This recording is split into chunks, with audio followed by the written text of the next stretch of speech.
कई वर्षों पहले राजा भोज अपने खुशहाल राज्य पर राज करते थे।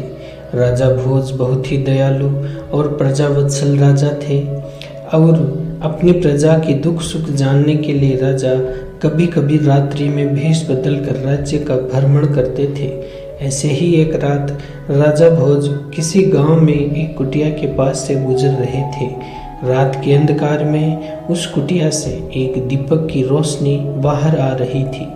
तभी राजा भोज को प्यास लगी तो उन्होंने कुटिया के पास जाकर पानी के लिए आवाज़ लगाई। कुटिया से एक बूढ़ी ब्राह्मणी बाहर आई। उसने एक गिलास पानी पिलाया किंतु राजा की प्यास न बुझी। तब उन्होंने एक गिलास पानी और मांगा। तब बुढ़िया बोली कि हे नौजवान युवक, अभी मुझे माफ़ करना, मेरे पास जितना पानी था मैंने तुम्हें पिला दिया।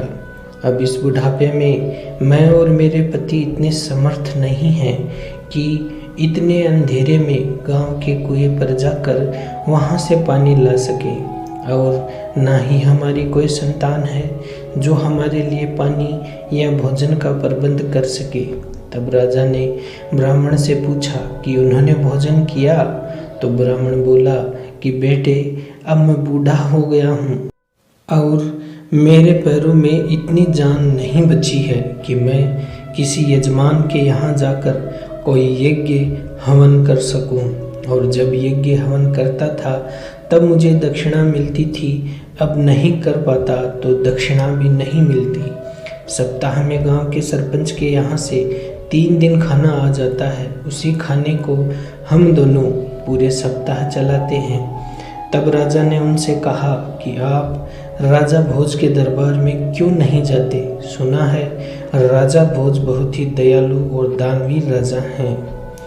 तब ब्राह्मण बोला कि कल मैं राजा भोज के दरबार में जाऊंगा और अपना भाग्य आजमाऊंगा। क्या पता इस बूढ़े पर राजन को ही कुछ तरस आ जाए। फिर राजा भोज अपने महल आ जाते हैं। अगले दिन सुबह सुबह ही वह ब्राह्मण दरबार में पहुंच जाता है और राजा भोज को अपनी दरिद्रता की कहानी सुनाता है।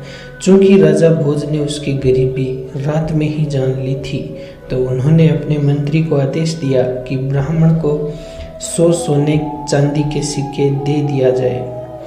तब ब्राह्मण को 100 सिक्के दे दिए जाते हैं। सिक्के पाकर ब्राह्मण बहुत खुश होता है और इतने धन से अब वह अपना जीवन बहुत अच्छे से बिता सकता था। ब्राह्मण घर पहुंचकर सिक्कों की पोटली को एक संदूक में रख देता है और दोनों ब्राह्मण ब्राह्मणी रात को सो जाते हैं। रात में एक अजीब घटना घटती है। ब्राह्मण को एक सपना आता है और उस सपने में राजा भोज उससे 50 सिक्के वापस मांगते हैं। ब्राह्मण राजन को 50 सिक्के वापस लौटा देता है। सुबह उठकर ब्राह्मण अपना सपना ब्राह्मणी को बताता है और दोनों सिक्कों की पोटली खोलकर देखते हैं। उसमें से 50 सिक्के गायब थे। दोनों आश्चर्यचकित रह जाते हैं कि सपने में दिए सिक्के सच में कम कैसे हो गए।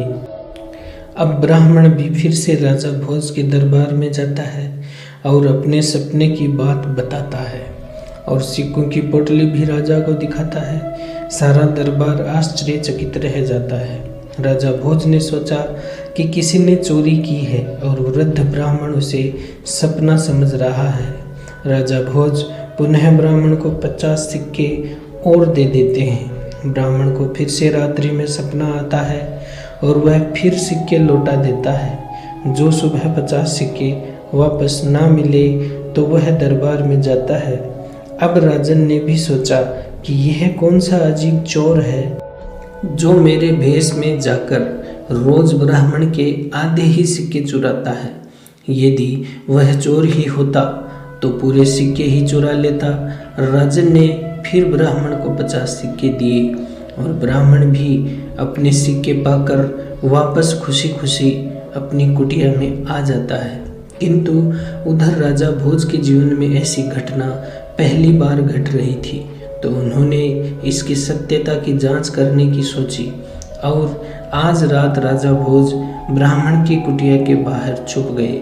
मध्य रात्रि का समय था। जब ब्राह्मण सो रहा था तो राजा भोज ने एक आश्चर्यचकित कर देने वाली घटना देखी। राजा भोज ने देखा कि एक नवयुवक पूर्ण रूप से उनके ही भेष में ब्राह्मण की कुटिया में जाता है और ब्राह्मण की सिक्कों की पोटली से 50 सिक्के ले आता है। अब राजा से रोका ना गया और उन्होंने उस व्यक्ति का पीछा किया। कुटिया से कुछ दूर जाकर राजा भोज ने उस हमशक्ल युवक को आवाज देकर रोका और उसके सामने पहुंच गए। राजा भोज ने उसको पूछा कि वह कौन है। तब वह युवक बोला कि हे राजन, मैं कर्म फल का देवता भाग्य हूँ। तब राजा भोज ने भाग्य को प्रणाम किया और उन्हें इस चोरी का कारण पूछा। तब भाग्य बोला कि राजन, करने का फल कोई टाल नहीं सकता है और इस ब्राह्मण के पिछले जीवन के कर्मों का फल यह भोग रहा है। इसके भाग्य में दुख और पीड़ा ही लिखे थे, किंतु इसकी पत्नी ने कुछ सत्कर्म किए, तो जिस प्रकार इसकी पत्नी होने के कारण ब्राह्मणी ने दुख भोगे थे, उसी प्रकार उसका पति होने के कारण उसके सत्कर्मों का फल यह भी भोगेगा। किंतु हे राजन, इनके भाग्य में 50 सिक्कों से ज़्यादा सुख भोगना नहीं लिखा है, अतः यह इन 50 सिक्कों का उपयोग नहीं कर सकते, तो मैं रोज वापस ले जाता हूँ। भाग्यदेव की बात सुनकर राजा भोज ने कहा कि हे भाग्य देवता, मुझसे इस बुजुर्ग का दुख पीड़ा देखे नहीं जाते। आप मेरे सत्कर्मों में से कुछ सत्कर्म इसे दे दीजिए। मैं भी समझूंगा कि मैंने बूढ़े माँ पिता की सेवा में मेरे सत्कर्म लगा दिए और इसे यह 50 सिक्के वापस लौटा दीजिए। तो भाग्य बोला कि राजन, यह सिक्के तो मैं उसे दे दूंगा, लेकिन उसके बुरे कर्मों का फल आपको भुगतना होगा, क्योंकि उन बाकी के पापों का मूल्य चंद सिक्कों में नहीं आंका जा सकता। तब राजा भोज ब्राह्मण के पापों का फल भाग्यदेव से अपने भाग्य में लेने को तैयार हो जाते हैं और 50 सिक्के वापस ब्राह्मण को मिल जाते हैं तथा भाग्यदेव वहां से चले जाते हैं। जब महाराज भोज अपने महल वापस लौट रहे थे तो रात के अंधेरे में उनका घोड़ा रास्ता भटक जाता है और घोड़ा दौड़ते दौड़ते उन्हें पड़ोसी राज्य में ले जाता है और एक गहरी खाई में घोड़ा गिर जाता है, जिससे घोड़ा वहीं मर जाता है और राजा भोज बेहोश हो जाते हैं। राजा भोज जहाँ बेहोश होते हैं, अगले दिन सुबह वहाँ से एक आदमी गुजरता है जो कि तेल बेचने का काम करता था। जब उसने तड़पते हुए राजा भोज को वहाँ देखा, तब उन्हें उठाकर अपने घर ले आता है। क्योंकि राजा भोज सामान्य वेशभूषा में थे तो उन्हें सभी एक साधारण मनुष्य ही समझते हैं। लगभग 1 महीने बाद राजा भोज को होश आता है। जब उन्हें होश आया तो उस व्यक्ति ने अपना परिचय दिया कि वह गंगू तेली है और अपनी घानी से तेल निकाल कर बेचता है और अपना घर चलाता है तथा यह राजा सिद्धराज का राज्य है। जब राजा भोज ने देखा कि गंगू तेली ने उनकी जान बचाई है और दिन रात उनकी सेवा करके उन्हें स्वस्थ किया है और वह एक गरीब तेल बेचने वाला है जिसके पास तो कोल्लू में जोतने के लिए बैल तक नहीं था, वह स्वयं ही बैल की जगह कोल्लू को चलाता है और घाड़ी से तेल निकाल कर बेचता है। तब राजा भोज ने सोचा कि वे उसकी मदद करेंगे और खुद पर किए उपकार का बदला चुकाएंगे, और राजा भोज ने उसे अपना असली परिचय नहीं दिया। उन्होंने उसे कहा कि उन्हें कुछ याद नहीं कि वो कौन है। फिर राजा भोज ने गंगू तेली के यहीं रहने की मनसा जाहिर करी और कहा कि वे उसके साथ ही कोल्लू को चलाएंगे, जिससे उसके तेल की मात्रा बढ़ेगी और व्यापार भी बढ़ेगा। इस प्रकार राजा भोज ने गंगू तेली की दरिद्रता खत्म न हो जाने तक उसके कोल्हू को चलाने की सोची और वहीं रहने लगे। चूंकि राजा भोज एक लंबी चौड़ी कदकाठी के नवयुवक थे, तो अब गंगू तेली को भी जी तोड़ मेहनत नहीं करनी पड़ती थी, क्योंकि राजा भोज एक बहुत अच्छे गायक भी थे। तो वे जब कोल्हू को जोतते तो साथ साथ गीत भी गाया करते थे। अब गांव वाले भी उनके गीतों को सुनने आने लगे। इधर राजा सिद्धराज की बेटी राजकुमारी वसुंधरा के पास एक तोता था, जिसका नाम था पुखराज, जो कि दिन भर विद्वानों की संगत में रहता था, इसलिए बहुत बुद्धिमान था। एक दिन वह तोता गंगू तेली के गांव से गुजर रहा था, तो उसने कोल्हू में जूते हुए राजा भोज का गीत सुना और वह वहीं रुक गया। उसने जब राजा भोज का गठिला बदन और मुख का तेज देखा तो वह समझ गया कि हो ना हो यह किसी कुलीन परिवार का नवयुवक है। कुछ देर बाद जब राजा भोज अपना काम खत्म करके आराम कर रहे थे, तो उन्हें अकेला देखकर तोता पुखराज उनके पास गया और बोला कि नवयुवक, तुम हो कौन? इस राज्य के तो नहीं लगते और तुम्हारा गठिला बदन और मुख की आभा बताते हैं कि तुम किसी राजकुमार से कम नहीं। मैं राजकुमारी वसुंधरा का विश्वास पात्र सैनिक हूँ। मुझे सच सच बताओ, किसी शत्रु राज्य के गुप्तचर तो नहीं हो तुम? तब राजा भोज ने सोचा कि इसे सच बताना होगा, नहीं तो राजा सिद्धराज मुझे अपना शत्रु मान बैठेंगे।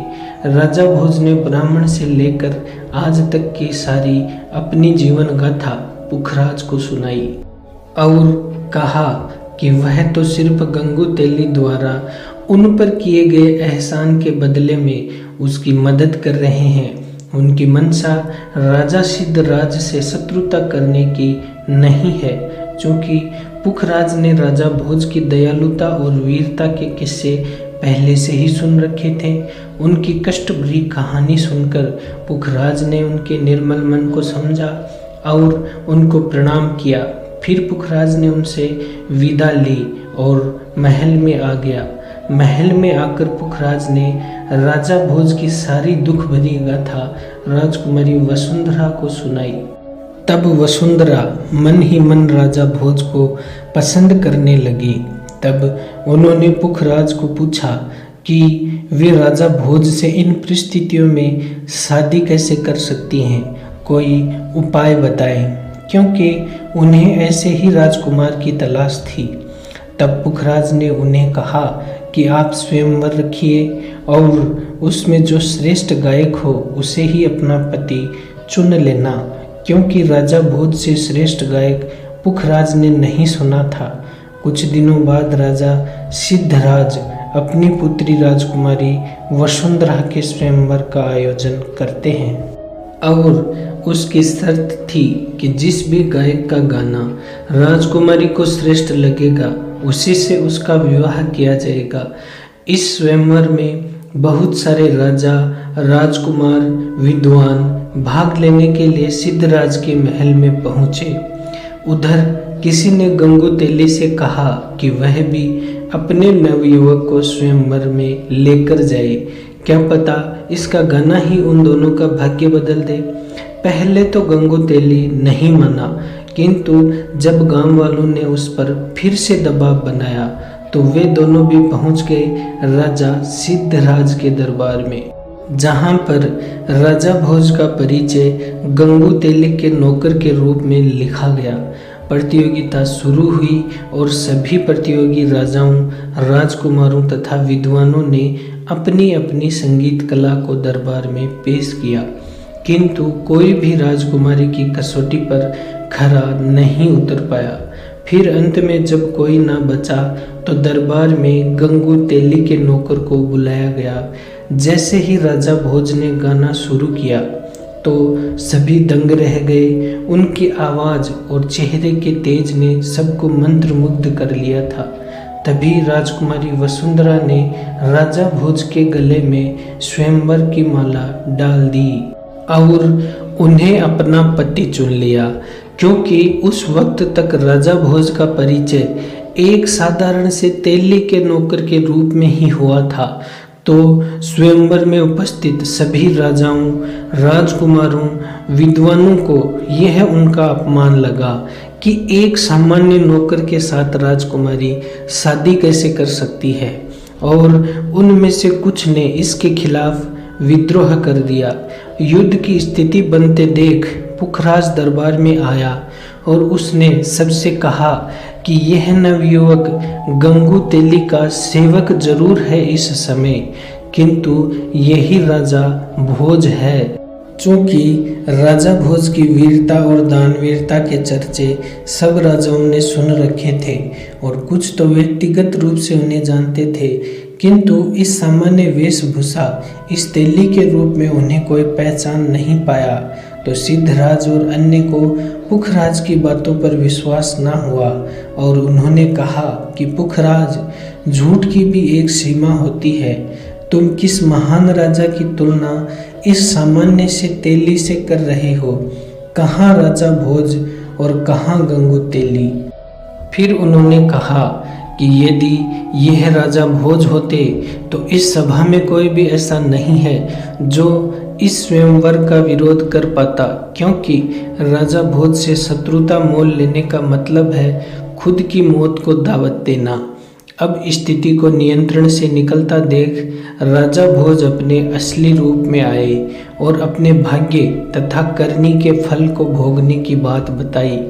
तब सब शांत हुए और राजा सिद्धराज ने अपनी पुत्री राजकुमारी वसुंधरा का विवाह राजा भोज के साथ बड़ी ही धूमधाम के साथ किया और गंगू तेली को भी 2 जोड़ी बैल दान में दिए।